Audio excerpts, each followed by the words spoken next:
اور چونکہ بہت سے یہودی مان لے آئے اس لیے شرط نہیں پائی گئی اور وہ وعید اٹھ گئی۔ حضرت عبداللہ بن سلام رضی اللہ تعالیٰ عنہ جو بڑے یہودی عالم تھے، انہوں نے ملک شام سے واپس آتے ہوئے راستے میں یہ آیت سنی اور اپنے گھر پہنچنے سے پہلے اسلام لا کر نبی کریم صلی اللہ علیہ وسلم کی خدمت میں حاضر ہوئے اور عرض کی، یا رسول اللہ، میں نہیں خیال کرتا کہ میں اپنا منہ پیٹ کی طرف پھر جانے سے پہلے اور چہرے کا نقشہ مٹ جانے سے قبل آپ کی خدمت میں حاضر ہو سکوں گا۔ یعنی اس خوف سے انہوں نے ایمان لانے میں جلدی کی، کیونکہ توریت شریف میں انہیں آپ صلی اللہ علیہ وسلم کے رسول برحق ہونے کا یقینی علم تھا۔ ان اللہ لا یغفر ان یشرک بہ، بے شک اللہ تعالیٰ اس بات کو نہیں بخشتا کہ اس کے ساتھ شرک کیا جائے۔ آیت کا معنی یہ ہے کہ جو کفر پر مرے اس کی بخشش نہیں ہوگی، بلکہ اس لیے ہمیشگی کا عذاب ہے۔ جس نے کفر نہ کیا اور وہ کتنا ہی گناہ گار اور کبیرہ گناہوں میں ملوث ہو اور بے توبہ ہی مر جائے، تب بھی اس کے لیے جہنم میں ہمیشہ کا داخلہ نہیں ہوگا، بلکہ مغفرت اللہ تعالیٰ کی مشیت یعنی اس کے چاہنے پر ہے۔ چاہے وہ کریم ہے، معاف فرما دے، چاہے اس بندے کو گناہوں پر عذاب دے، پھر اپنی رحمت سے جنت میں داخل فرما لے۔ الذین یزکون انفسہم، جو خود اپنی پاکیزگی بیان کرتے ہیں۔ یہ آیت یہود و نصارہ کے بارے میں نازل ہوئی، جو اپنے آپ کو اللہ عز و جل کا بیٹا، اس کا پیارا بتاتے اور کہتے تھے کہ یہود و نصارہ کے سوا کوئی جنت میں داخل نہ ہوگا، اور جو اپنی تعریف کرتے اور وہ بھی جھوٹی تعریف کرتے۔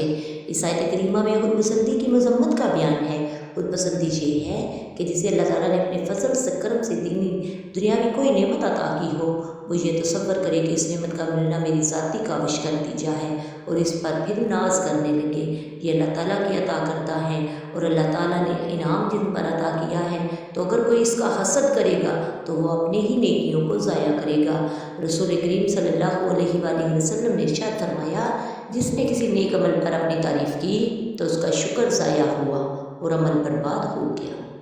الم تر الی الذین اوتوا نصیبا من الکتاب، کیا تم نے ان لوگوں کو نہ دیکھا جنہیں کتاب کا ایک حصہ ملا؟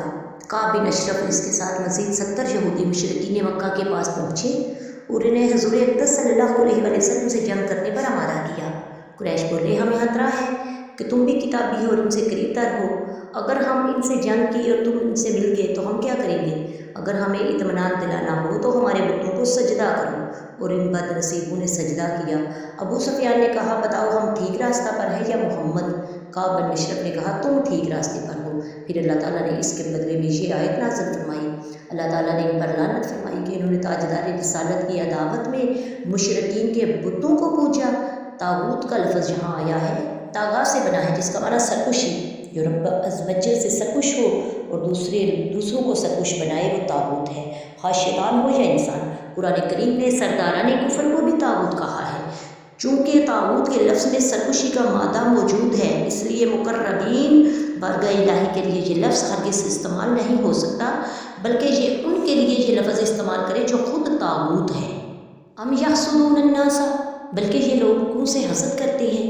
اس آیت میں یہودیوں کے اصل مرض کو بیان فرمایا۔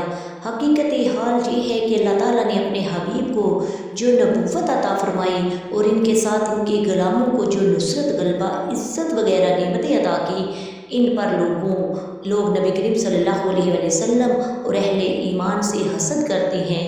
حالانکہ یہودیوں کا یہ فعل سراسر جہالت و حماقت ہے، کیونکہ اللہ تعالیٰ نے حضرت ابراہیم کی اولاد پر فضل فرمایا، کسی کو کتاب عطا فرمائی، کسی کو نبوت، کسی کو حکومت، کسی کو اکٹھی ہی چیزیں، جیسے حضرت یوسف، حضرت داؤد، حضرت سلیمان کو نوازا۔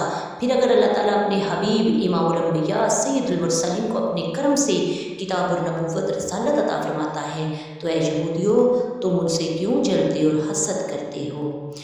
وما علینا الا البلاغ المبین۔ السلام علیکم ورحمۃ اللہ وبرکاتہ۔